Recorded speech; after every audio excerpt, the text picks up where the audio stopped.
आजिर soup आउ आई जेजेमा हाथ तियारी कांजी ता पुणी काठ चुली रे प्रिपेयर होइथिबो नो कंपैरिजन।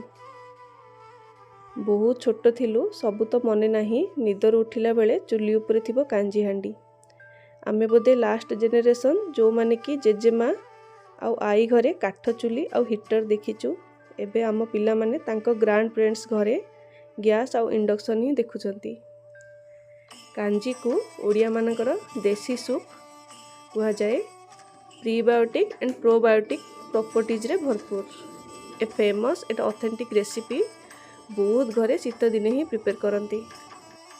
भात गालिबा परे जो पेज बा तोराणी बाहरे सेथिरे आउ 1 ग्लास पानी मिसई पैन रे बॉईल करि नेउची। पेज फुटिबा परे मु मुठाए खुद को बतुराई रखिथिली ताकू ऐड करि नेची। खुद तो नहीं चाउल को पल्स मोड रे 2 to 3 टाइम्स चलेकी प्रिपेयर करिची। आउ 2 स्पून लूण 1 स्पून हलदी हाफ स्पून लंका गुंड को दे कुक करि नेउची। नेक्स्ट घरे जहाँ परिबा अवेलेबल थिला मु सेथिरु किछि किछि नेची। झटा गुहार बोईतालु मूला भेंडी बाइगण जो परिबा सिझिबा पई टाइम टेकिंग ताकू देला परे लास्ट रे ऐड करिछि भेंडी बाइगण।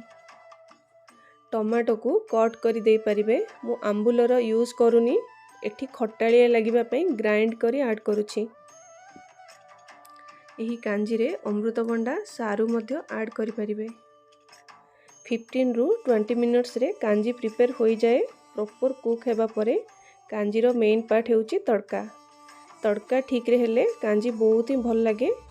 पैन रे सोरिष तेल दे ऐड करूची पंचफुटण सुखिला लंका कंचा लंका भृषंग पत्र रसुण हेंगु। भल से क्रैकल होई रसुण फ्राई हेबा परे इमीडिएट कांजी रे दे लीड को कवर करि नउची। भृषंग पत्र रसुण कांजीर मेन इंग्रेडिएंट। 5 मिनिट्स परे धनिया पत्र दे सर्व करि नेउची द बेस्ट एंड हेल्दीएस्ट तोराणी कांजी। एही कांजी को दही रे मध्य प्रिपेयर करा जाए। सतरे आज कांजी बहुत ही भल प्रिपेयर होइतिला। आपण माने घरे कले ही आरो टेस्ट जानि परिबे। वर्ष सारा अपेक्षा करि थाउ खरा छुट्टी हेले आई जेजेमा घर को गले काठ चुली रे प्रस्तुति खाइबा पई।